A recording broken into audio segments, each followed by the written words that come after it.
Vincent Trémollet, bonjour. Bonjour Renaud. S'achèvent maintenant ces conversations Tocqueville, 2 jours de gymnastique intellectuelle autour de la démocratie. On en est presque courbattu. Qu'est-ce que vous en retenez en tout cas? Alors vous savez, il y a une phrase d'un philosophe britannique, Roger Scruton, qui dit « la conversation, c'est la civilisation ».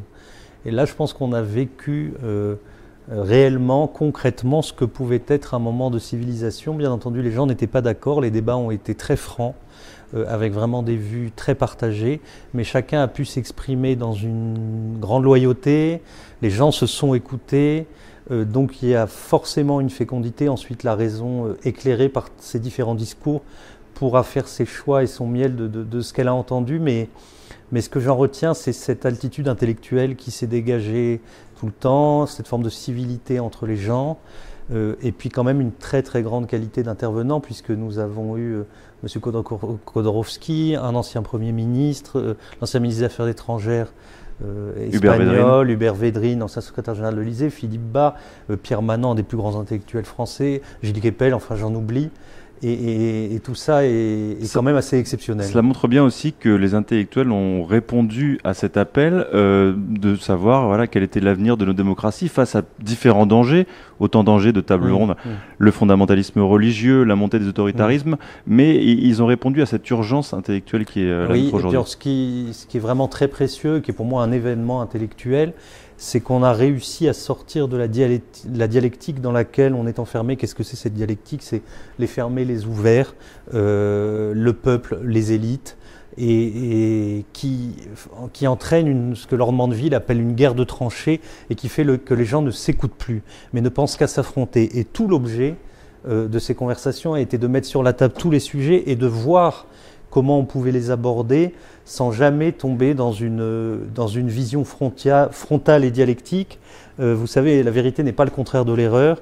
Donc quand il y a des erreurs qui sont faites, on ne doit pas forcément y répondre en faisant le contraire. Et là, on a défini des lignes de crête. Il y a le fondamentalisme religieux, mais il y a aussi la question des GAFA qui est très importante. On a pu parler de la mondialisation, on a pu parler d'énormément de sujets. Mais justement, avant de parler justement de ces sujets, l'un des enseignements premiers de ces conversations, c'est qu'on ne converse plus assez finalement, de manière en tout cas civile, raisonnée, apaisée. C'est un moment rare de pouvoir... nous avons eu ce matin une table ronde autour de la question de l'islam avec des gens absolument pas d'accord.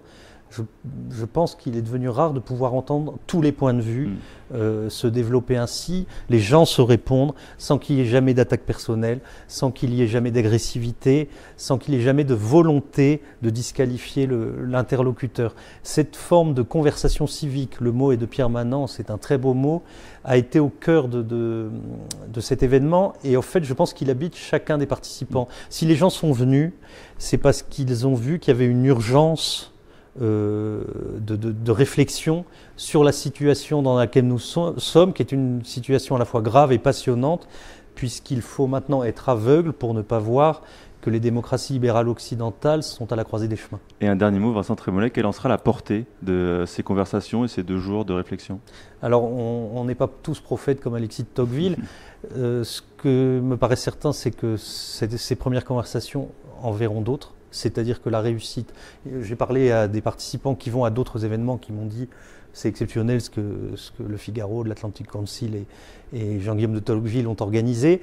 Et donc, il y en aura d'autres, ça c'est la première portée. Et puis ensuite, vous savez, moi, il y a une phrase de Nietzsche qui est très belle qui dit « Les idées qui changent le monde arrivent sur des pattes de colombe ». Bon, donc, on ne sait jamais ce que peut donner un événement intellectuel, mais ce qui est certain, et moi je peux en témoigner puisque j'y étais, c'est qu'il s'est passé ici une cristallisation d'inquiétudes, de recommandations, de réflexions qui étaient nécessaires à la situation politique en Europe et qui a eu lieu et qui a bien eu lieu, et tout ça ne peut qu'être fécond. Merci à vous, Vincent Trémollet, de conclure ces conversations Tocqueville pour une première édition en tout cas. Merci beaucoup Renaud.